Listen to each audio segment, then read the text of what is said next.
Joy, read on this. The president started out with a preamble. Yeah.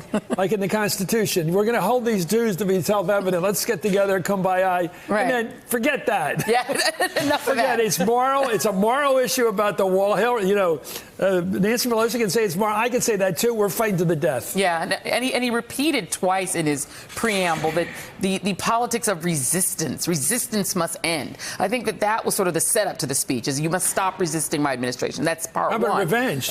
But the revenge part is completely not on the table, because what he's essentially saying is no legislating, nothing else happens until you stop investigating me.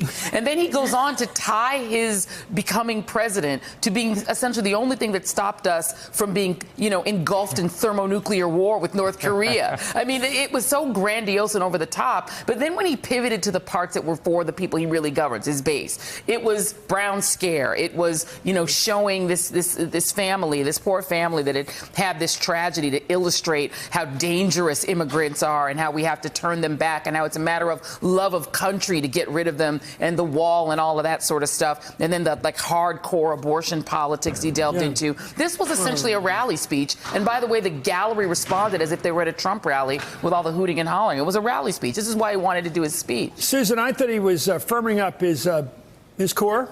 Yeah. He may get above 40% for a couple days. I would say 43, 44 if he's lucky coming out of this, because he definitely hit the pro-life case on the late-term issue, which is very tricky, very difficult for a lot of people.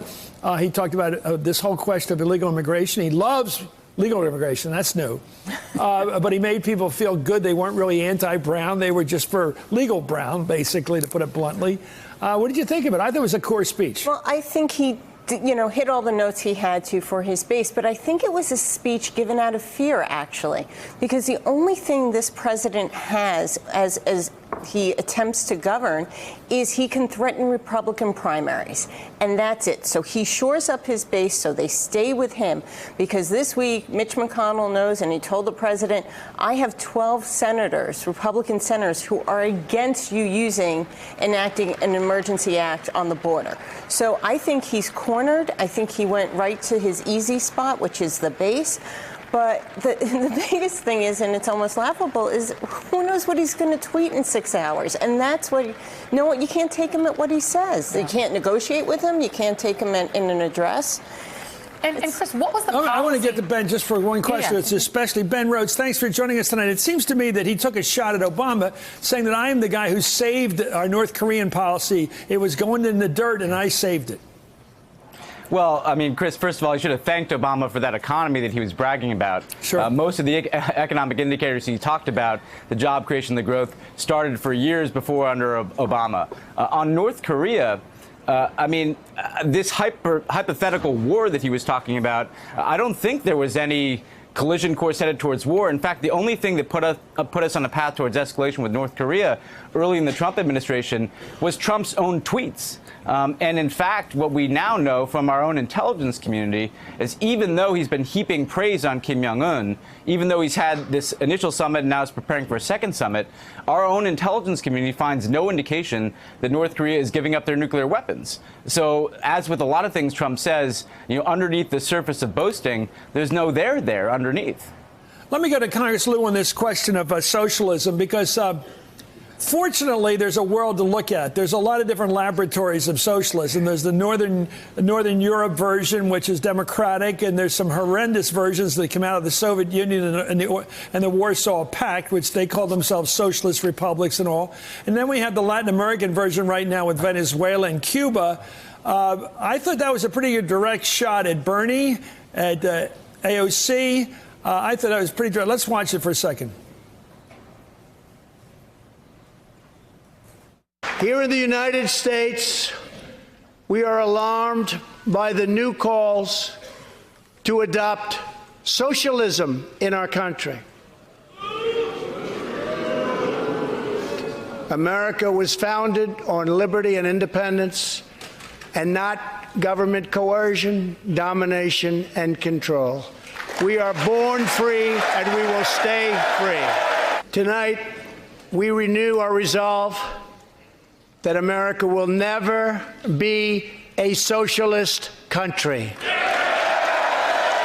Congressman, that was a cri de guerre for 2020. If I ever heard one, that's what they're going to make the election about next year. The Democrats are turning socialist. They're just like Maduro down there in Venezuela. They're like Castro brothers, the bad Castro brothers. And you better look out. What do you think? I just want to remind the president and Republicans that Social Security and Medicare are socialist-type programs. And it's absolutely true. Democrats want to expand Social Security and Medicare, and that's what we should be doing in our country. And if the president wants to run on that, terrific. We will beat him at it. I do think the president instead is going to revert back to the wall and these big, scary caravans that he keeps talking about. I just want to note that these scary caravans present themselves at our legal checkpoints. They don't end up in Michigan, Wisconsin, or Pennsylvania. Well, perhaps the president's biggest applause line tonight was unintentional as he tried to tout his administration's accomplishments for women. Let's watch.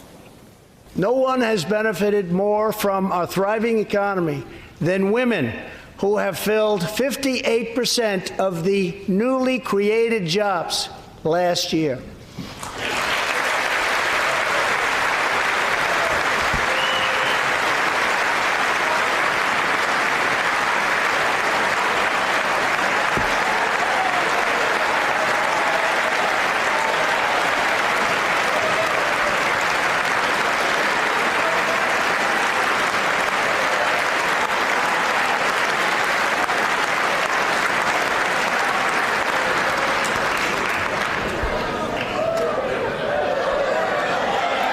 You weren't supposed to do that. Thank you very much.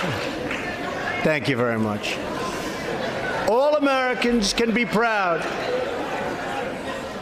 that we have more women in the workforce than ever before.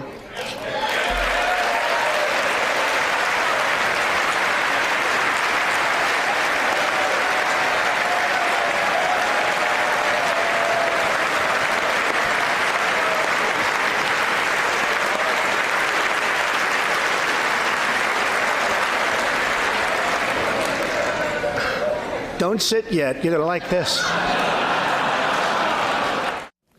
Well, you know, Joyce, all those women dressed in white to make a point. And here they are laughing because they've sort of turned the tables because they all have new jobs.